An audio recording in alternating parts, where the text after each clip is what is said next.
mwigishwa tuambie tubwire urufunguruzo wa milango ya kiroho w'imiryango y'imwemo ni ufunguo gani? Urufunguruzo nyabaki utaandika na maandiko yake, urandika aho n'icyanditswe cyaco. Milango imiryango mera vizuri muntaure neza Sikia umva Yesu alisema hivi, Yesu yavuze ngo niko nabisha atakayesikia ndadodora. Sima mnasikia Yesu alisemaje? Yesu yavuze ngo iki? Niko mulangoni. Ndi ku muryango. Sima ndiko si vyanditswe ivyo. Niko mulangoni. Ndi ku muryango. Niko nabisha ndadodora. Ni mulango gani? Ni muryango uwe? Mulango wa roho. Muryango w'imwe. Mugia msemo muyindi mvugo na yeye mwenyewe na ugiwe kama pati mulango yimba tarose umuryango hata ingia ntiyinjira.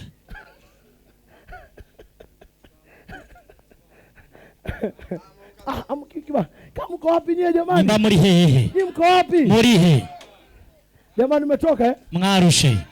Mmetoka kweli? Mwarushe vyukuri.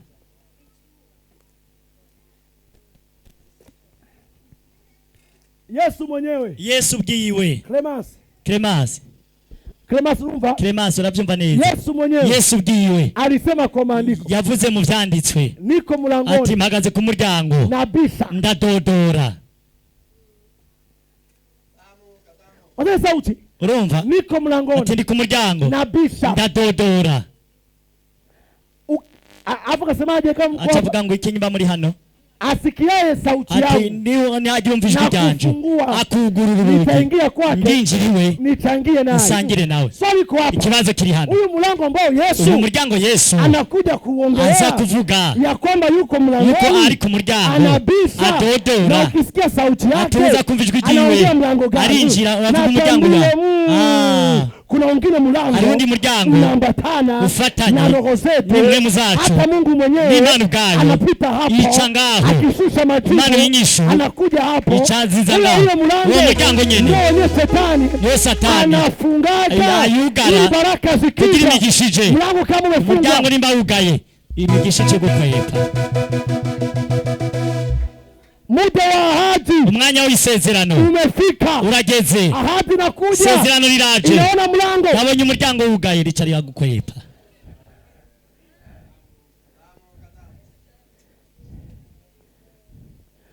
Kumbe ile kazi. Kumbe kazi. Ulioomba. Wasavye. Mungu kajibu. Imana yarishuye. Lakini kibazo. Ariko ingorane. Jibu limeona mlango. Inyishu yabonye umuryango.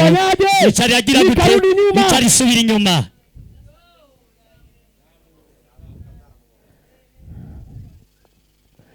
Asikiaye sauti yangu. Atumva ijwi ryanje. Na kunifungulia. Akanyugururira. Na kunifungulia. Na kunyugururira. Watu wengi mko hapa. Abantu benshi muri hano. Mumeokoka. Mwarakijijwe. Lakini milango ya roho. Ariko imiryango y'imwemu. Mlikuwa mtui. Ntayo mwari muzi.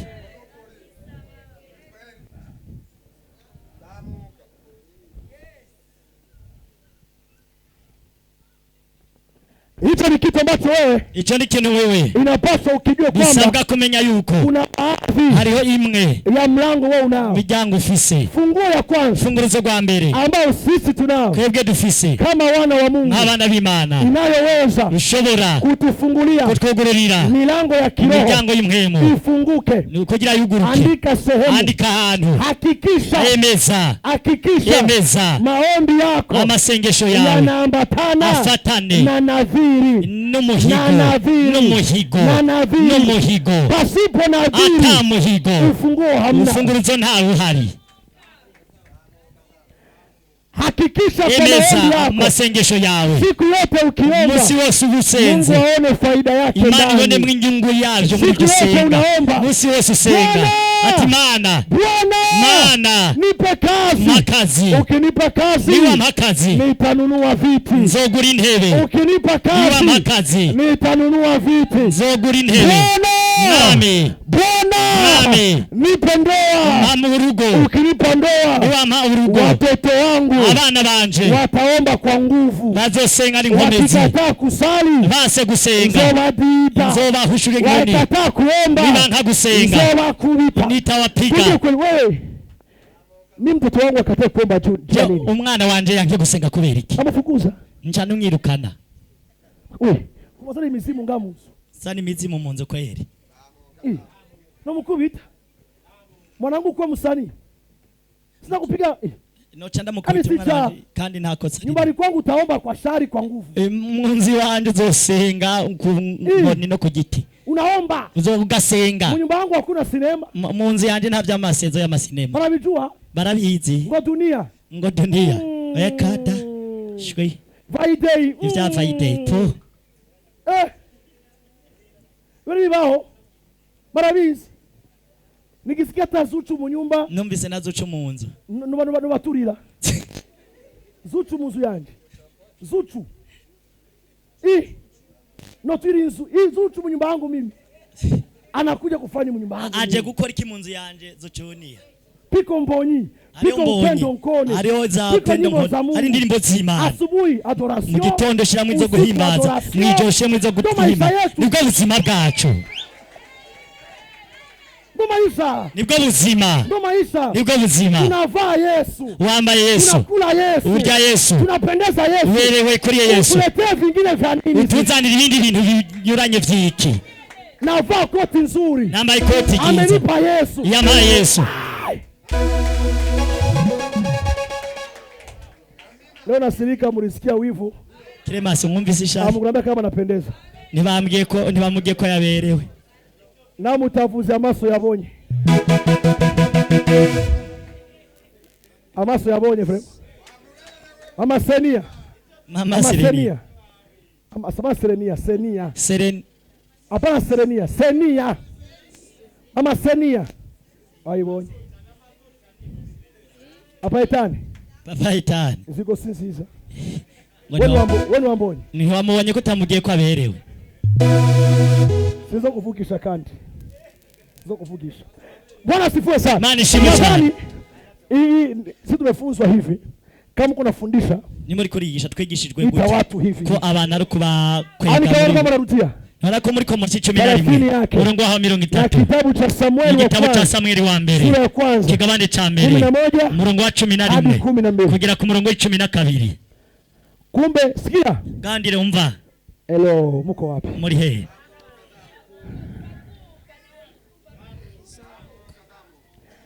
nadhani kila mtu ndibaza umuntu wese ananielewa aranahura kama mbinguni ko mwijuru mwijuru vitu vyote vya hapa ibintu byose vya hano vinaokuja biza kuna milango yavyo hari imiryango yavyo bicamwo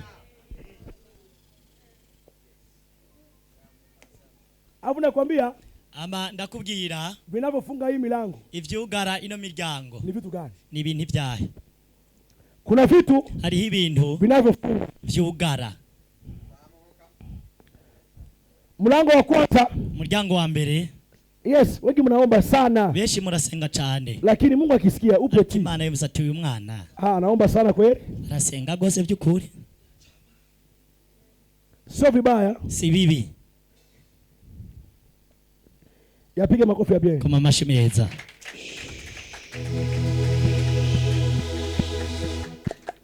piga makofi ya bien kama mashi meza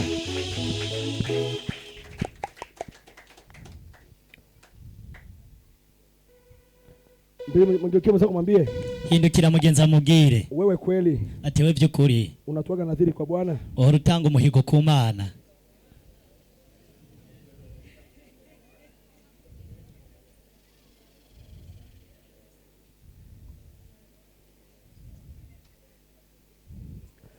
bizibize mwenzako baza mugenza wawe unatoaga nadhiri ati uhora utanga umuhigo Biblia inakubali manadhiri 6 yemera mihigo 6 ndo somo ndafunza dimanche nico cigwa nzigisha kwa Mungu pamoja na ile topic hamwe nuri ya mutwe wa kiriya cigwa ukingo wa nguvu uburinzi bw'inkomezi kuliko kingo zote gusumba ubundi burinzi bwose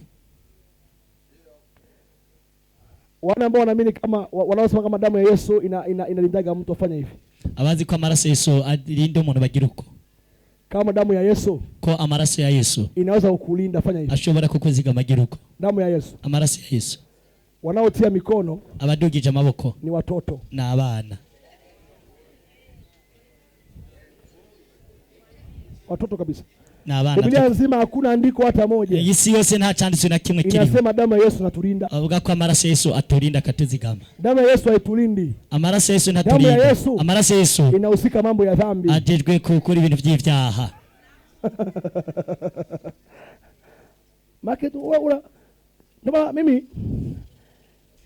wewe unachukua muda mrefu papa, unaambia tu Mungu, wewe ufate umwanya muremure ubwira Imana ngo Mana, damu yako, amaraso yawe itakaye chakula ngo yeze ibyo kurya. Damu ya Yesu, amaraso ya Yesu na chakula nibiharagi. Mimi gari yangu Mungu ngo ndi imodoka amaraso imodoka ngo amaraso ya Yesu. Watoa damu ya thamani ya Yesu. Uraza agaciro k'amaraso ya Yesu. Akapatia kabenzi ukayahereza akanyama k'inguru. Kiti moto. Inyama yoke. Utakasa damu hii. Mana ngoeza ngo bino byo kurya ngo n'amaraso ya. Lakini ndio maana natamani. Niyo mpamvu ushaka. Pamoja hata kama ni kanisa prophetic. Na hari shengero ry'ubuvugishwa. Nataka nipate watoto wamejaa neno. Shaka akufuronka abana buzuye ijambo. Pale mrefu ndakuwa nakaa. Kugera mu rugero rw'ahanzora nicara. Nasikia watoto wanafundisha. Numva abana bigisha. Nasikia na raha. Nkumva afise umunezero. Kama gisi kuna mmoja akihubiri nasikia raha. Nkuko ari bamwe ashobora kuvuga uti mukumva ndaryohewe.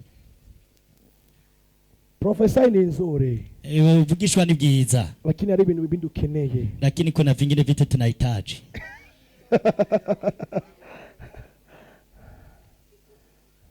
Ngo profeta alipunguza kuprofesai. Ngo muvugishwa yaragabanije kuvugishwa. Wala vimeisha. Cyangwa ngo vyaraheze. Mivishe. Yewe bihere. Vishe tu wapi? Ibihererehe. Ushakuwa mchungaji, kuna mtu unalisha kondoo kwanza. Wayo muungere hari gihe ugaburira intama. Bandu wayo wakomaye vizuri. Ndiwaye kabanza gakura gakomera neza. Naongea uongo? Ndabeshe ndiwaye. Nadhani tuko pamoja. Ndibaza ko turi kumwe. Mwanipata bien. Murankurikira neza. 100%. 100%. Mmeelewa kama ndio funguo kwanza. Matahuye ko runo ariko rufunguruzo rwa mbere. Inaofungua milango ya kiroho. Gugurura imiryango y'imwemo. Inaitwa nadhiri. Yitwa umuhigo. Mlango wa pili. Muryango wa kabiri. Unaofungua gugurura milango ya kiroho. Imiryango y'imwemo. Inaitwa. Yitwa madhabahu. Igicaniro. Yanayoambatana. Gifatanye. Na sadaka. Nishikanwa. Madhabahu igicaniro inayoambatana ifatanye na sadaka nishikanwa ni mlango wa pili, ni muryango wa kabiri unaokusaidia gufasha kufungua kugurura umuryango wa kiroho w'impemo. As a prophet yo muvugishwa aya madhabahu kino gicaniro uko naongea uri kuravuga ambayo ukiambatanisha na sadaka ifatanwa nishikanwa ni madhabahu yako, ni gicaniro cyahe. Kitu ambacho mpasha mjue, ikintu bisabwa ko mumenya, Mungu hana sifa za uungu. Imana nifuse amashimwe y'Imana kama hana madhabahu, nimba idafise igicaniro. Nguvu ya Mungu, ingome z'Imana hatuitazamii pengine, nituzirabira handi, tunaitazamia kwa madhabahu yake, turabira ku gicaniro cayo. Hakuna wezaye kutambua nguvu za Mungu, nta ushobora kumenya no gutahura inkomezi z'Imana, wala kuziona kwa macho ya nyama, cyangwa kuzibona n'amaso y'umubiri. Nguvu za Mungu tunaziona kwa madhabahu yake. Inkomezi z'Imana tuzibonera ku gicaniro cayo. Na shetani mwenyewe, na Satani ubwiwe hana kazi yoyote, na gikorwa na kimwe afise wakati ana madhabahu, mu gihe ataba afise igicaniro. Shetani mwenyewe, Satani ubwiwe anahitaji madhabahu, arakenera igicaniro. Pasipo madhabahu atagicaniro, na shetani hana njia, na Satani nta nzira agira.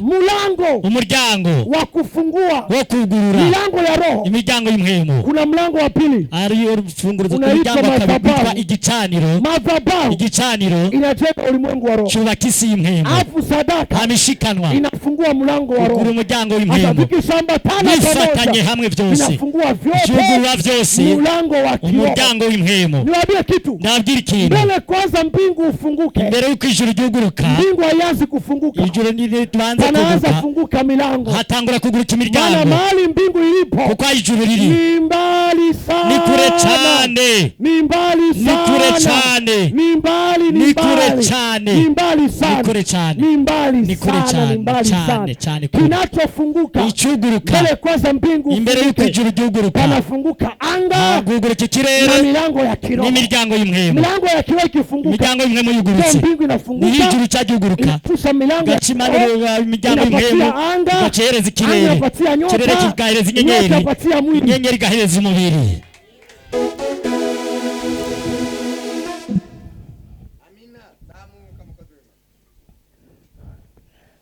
Madhabahu igicaniro inayoambatana gifatanye na sadaka nishikanwa inafungua yugurura milango ya kiroho, imiryango y'umwemu. Prophet, muvugishwa, tubwire tunawezaje twoshobora gute kutumia madhabahu gukoresha igicaniro na sadaka nishikanwa kwa kufungua milango ya roho, kugura imiryango y'umwemu.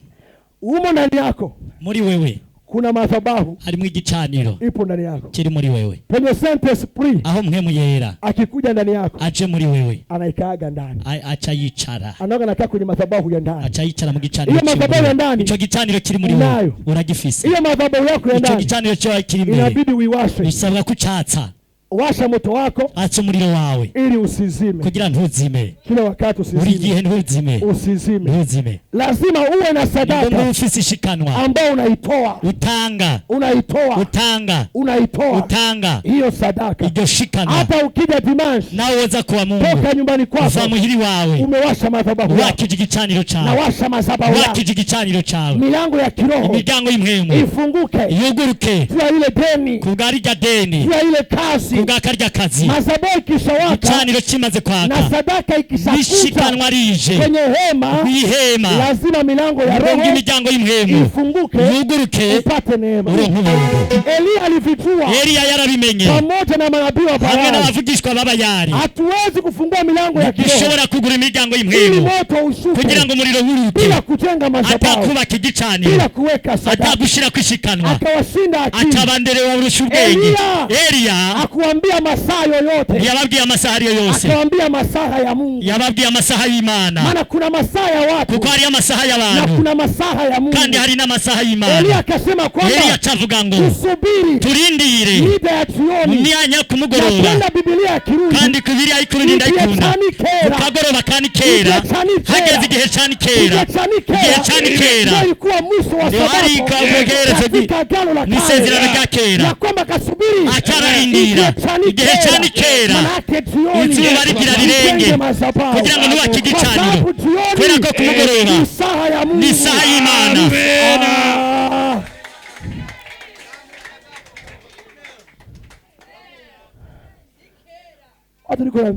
Abo niko nabwira rero, siho bari. Akambiaje? Acabwira gute? Tujenge. Aje mu Gifaransa madhabahu. Mu Gifaransa avuga igicaniro twumva. Nakisahau. Ndacibagi. Hotele.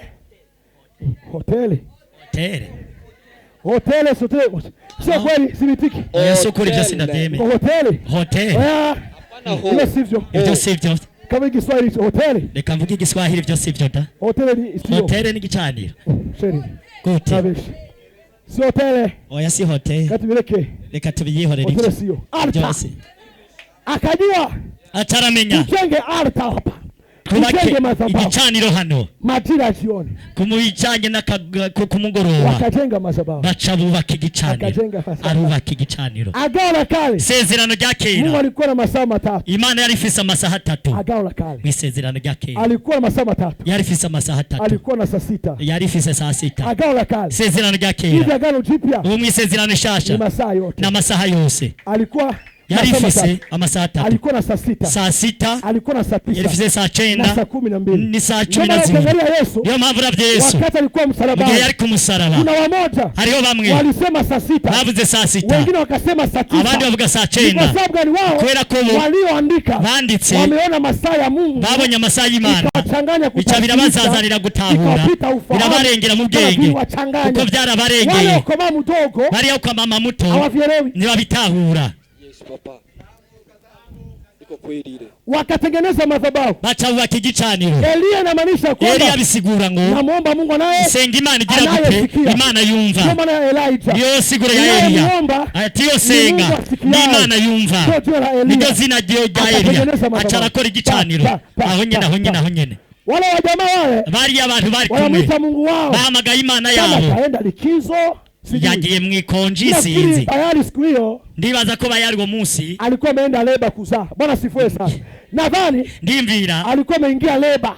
Bwana sifuwe sana. Ngira yari yagiye mu bitaro by'abavyeyi kwibaruka. Baca bakora Imana yabo ashuke ntiyururuka. Lakini jamaa ariko mugenzi nacho kiliwashangaza icabatangaje akutumia sadaka ya Mungu. Nta shikanwa ry'Imana yakoresheje, alitumia picha ya sadaka zao, yakoresheje ifoto y'ishikanwa ryabo. Haleluya. Akatumia picha, acakoresha ifoto ya sadaka zao y'ishikanwa ryabo. Tukiona Bayali, tubonye Bayali alikuwa na sura ya ng'ombe, yari ifise ishushanyo Bayali sura yake, Bayali iko yasa, wasomaji wa Biblia, Bayali alikuwa na sura ya ng'ombe, yasa n'inka, alikuwa na muonekano wa ng'ombe.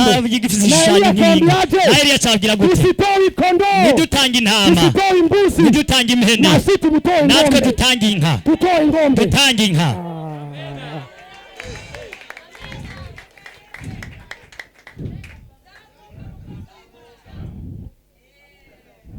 Wakatoa ng'ombe batanga pa aho nyene wakatoa dhabihu, baca batanga ikimazi, wakajenga madhabahu, bubaka igicaniro. Eliya akaanza omba, atangura gusenga, ijulikane, ati bimenyekane kwamba ni wewe Bwana, ko ari wowe Mana ninayeabudu. Udusenga Imuriro pru, aho nyene umuriro ukashuka, ucururuka. Mnasema ni kwamba nilivuga no kuvuga ngo kinachofungua icugurura milango ya kiroho, imiryango y'imhemo, sadaka ishikanwa, sadaka ishikanwa, sadaka ishikanwa, sadaka ishikanwa, sadaka ishikanwa na madhabahu, n'igicaniro. ndio mlango mkuu, niwo muryango mukuru unafungua, ugurura. Andiko hizi, andika bino vyanditswe. Kitabu iki gitabo, kitabu cha Wafalme wa kwanza, igitabo c'abami ba mbere 18 36 na kitabu cha Ezra, ni gitabo cha Ezra 9:5. Wale ambao mtakuta hii siri, kitabu cha Ezra, igitabo cha Ezra 9:5. Andika sema, andika hano. Mnamjua Ezra? Muramuzi Ezra? Yuko mu watu ambao ari mu bantu wameandika Torati, banditse ivyagizwe. Sababu Torati imeandikwa na Musa, kuko vyagizwe byanditswe na Mose. Wakati Musa amekufa, igihe Mose yapfa, Joshua akaandika, Yoshua carandika. Wakati Joshua mpita, igihe Yoshua yarengana, na Ezra acarandika. Kumbe Torati ne vyagizwe imeandikwa na watu watatu, byanditswe n'abantu batatu. Imeandikwa na Joshua, byanditswe na Yoshua, Musa, Mose, Joshua, Yoshua, wa mwisho ni Ezra, wa nyuma ni Ezra. Lakini vyote, ariko vyose vinakamatia bifatiye mu sheria za Musa, mu vyagizwe vya Mose. Andika ya maandiko, andika ivyo vyanditswe, utaelewa, uratahura kama yuko milango ya kiroho, imiryango y'imhemo unahitaji, uyikeneye, ili maombi yako kugira ngo amasengesho yawe aronke kwemegwa. Amen.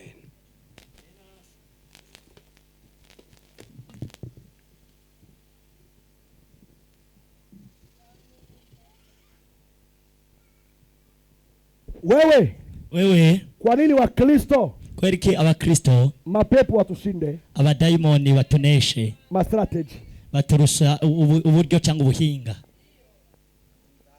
Umeandika hiyo maandiko Mwanditse ivyo vyanditswe. Ulivyandika Wavyanditswe. Ulivyandika? Mwavyanditse. Andika cha tatu. Andika cha gatatu. Kinachoweza gishobora kukufungulia, kukugururira milango ya kiroho, imiryango y'imhemo. Andika sema. Andika hano. Andika mlango wa tatu. Muryango wa gatatu unaitwa mlango wa sifa na maabudu. Uyitwa muryango wo guhimbaza no gutazira. Mambo ya Nyakati wa pili, igitabo c'ingoma za kabiri 20:20, umurongo ikigabane ca 20 umurongo wa 20. Matendo ya Mitume ivyakozwe n'intumwa 16 igice c'16 25 yake, umurongo wa 25. Sifa na maabudu, guhimbaza no gutazira. Mimi sisemi kuimba, simvuze kuririmba. Kuimba, ibi kuririmba ni baadhi, ni bimwe ya sifa na maabudu. So guhimbaza no gutazira. Sifa na maabudu, guhimbaza no gutazira haianzi kwa uimbaji, ntibihera mu kuririmba.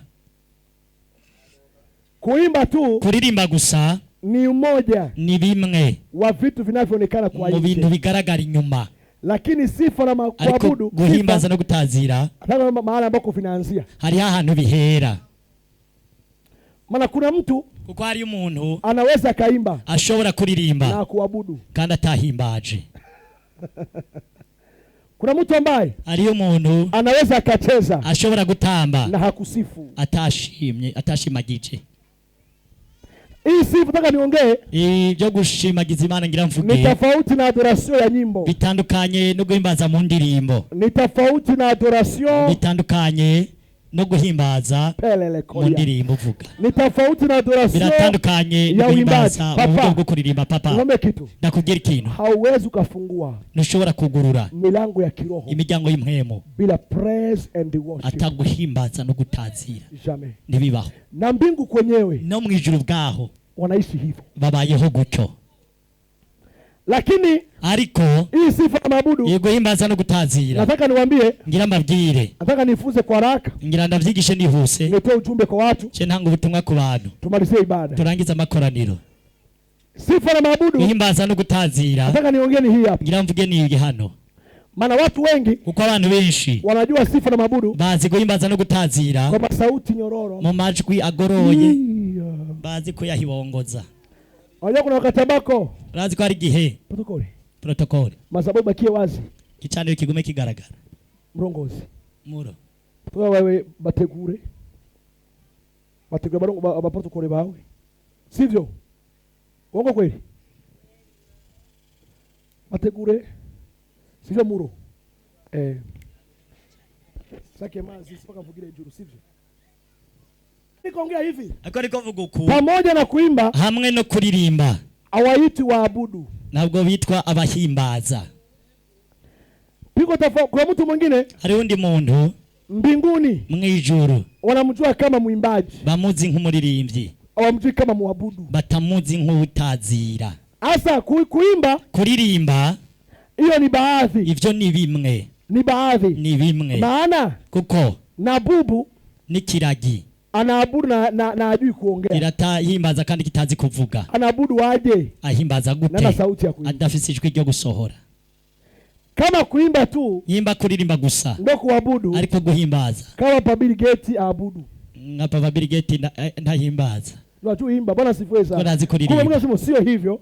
Si hivyo rero. Sasa tunapokuja kusema iyo tuvuze sifa gushimagiza na maabudu no gutazira ambataka bafundishe hapa ngira nigishe hano ni vitu vitatu. Ni bintu bitatu. Kuimba sitakisema. Kurimba sindakivuga. Kuririmba ni mfano tu na ikigereranyo gusa. Lakini maabudu na sifa ariko guhimbaza no gutazira kuna mahali vinaanza. Hari hahantu bitangurira.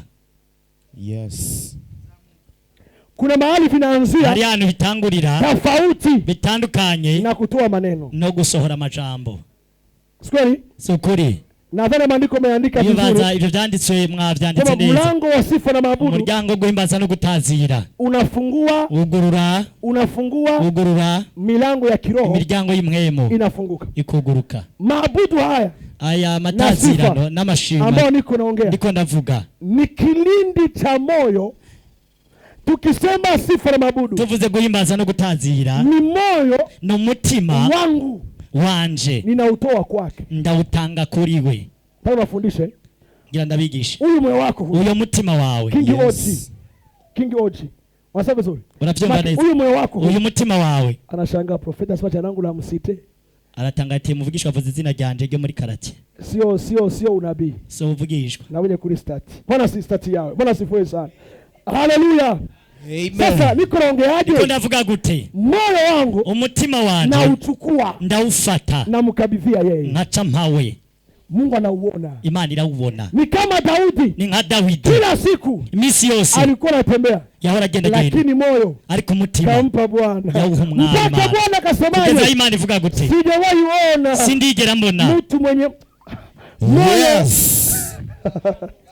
Sasa sifa na maabudu ukwa muhimbaza ni jewe Yoshua. Nachukua moyo wangu. Mfata umutima wangu. Nasema hapana kwa maneno. Nkavuga hapana mu majambo. Mimi sina chochote. Je, nta na kimwe mfise. Na huyu moyo ni wangu. N'uyu mutima ni gwawe. Sina chochote. Nta na kimwe mfise. Huyu moyo ni wako. Uyu mutima ni gwawe. Noroshi vyugomba Nyagasani. Nitumikishe vyenyewe unahitaji Mungu. Chochote utakacho. Chochote ukeneye. Fanya. Kora. Kama utanitembeza mjua. Nimba ungendesha mzua ni wewe. Chochote unataka. Chochote ukeneye. Nitachukua. Jewe ndakia. Na hakuna no kwa Bwana. Nta kintu. Tukisema sifa na maabudu. Tuvuze guhimbaza no gutazira. Mimi kuchukua moyo wangu. Je gufata umutima wangu. Na mukabidhia yeye. Nkamuhereza we. Maana sifa na maabudu. Kuko guhimbaza no gutazira. Ikikosa moyo. Habibuza umutima. Ulio kupresenti kwa Mungu. Uguserukira kuvugira imbere y'Imana. Inaitwa nyimbo. Yitwa indirimbo. Haitwi manukato. Ntabwo yitwa bimota neza. Sasa rero moyo wangu, umutima wanje, ninawezaje noshobora gute kumpatia Mungu kuhereza Imana kama kumsifu nkuko yihishimbaza nuko yitazi? Ngoja nikaongee, reka ndakavuge, afu niseme cha mwisho, amace mvuga icanyuma, nianze kuombea watu, nangure gusengera abantu. Asa moyo wangu, umutima wanje, ninawezaje noshobora gute kumkabidhia Bwana, kuhereza Imana, nikampatia Bwana, nkawuhereza umwami, nikampia Bwana, nkawuhereza umwami. Katonda wewe. Amen. Wanajua kumpatia Mungu moyo afanye hivi. Abazi guhereza imitima y'Imana bagire gutya. Wanajua kumpatia moyo. Ababizi. Wewe unabategea wanawake. Wewe uhereza abakobwa. Na kupatia moyo wangu. Ngo ndaguhaye umutima wanje. Alizamukora bibi wanazuzi. Bibi nazuzi bibi. Mutama kazi ntavyuzi Mbona sibe sana.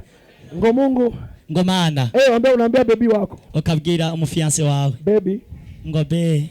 Nakupa moyo wangu. Ngo haye umutima wanje. Ni kweli? Ni ukuri. Unampanga moyo? Uramuha umutima.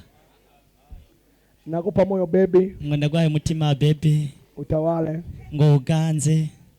Sitakuacha baby. Ngo sinzoguheba baby. Urabesha kweli? Urabeshe kweli. Kumpatia moyo wako Wewe muhaye umutima wawe. Akishaupeleka wote ende kwa nani? Ujanye wose uzochosigara niki?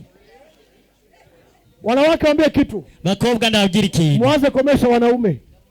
Wakiwaomba moyo, babasavye umutima, na nyie pia muupeleke wote. Namwe mujane wose. Uone kama ataishi. Uraye ukazobaho. Uona kupeleka moyo unabaki uko mzima. Wewe gutwara umutima ukagumukomeye. Kumbe uko musukure. Kumburi ikintungwa warapfuye ntiwapfa.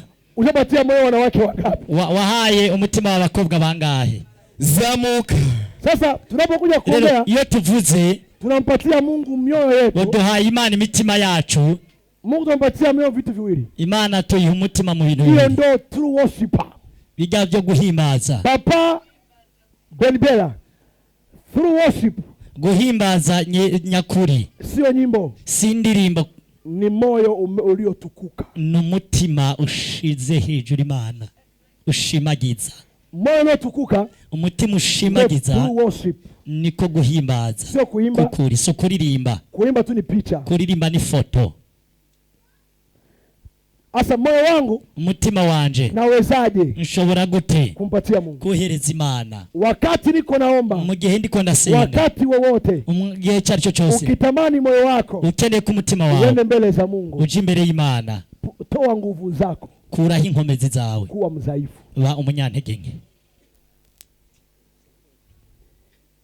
Ukienda mbele za Mungu na nguvu zako, ugiye imbere y'Imana n'inkomezi zawe, utaitwa mwenye kiburi, uzokwitwa umunyabwibone. Ili moyo wako Mungu aupokee, kugira umutima w'Imana wakire kama maabudu, nk'amatazirano, kuwa mudhaifu, ba umunyantege nke. Mungu atafuti wenye nguvu, Imana ntirondera abakomeye, anatafuta wadhaifu, irondera abanyantege nke, awafanye wenye nguvu, abagira abakomeye. Yes. Mungu atafuti wenye nguvu. Imana ntirondera abakomeye, anatafuta wadhaifu, irondera abanyantege nkeya, awatoe kwa wadhaifu, abakure mu bunyantege nke.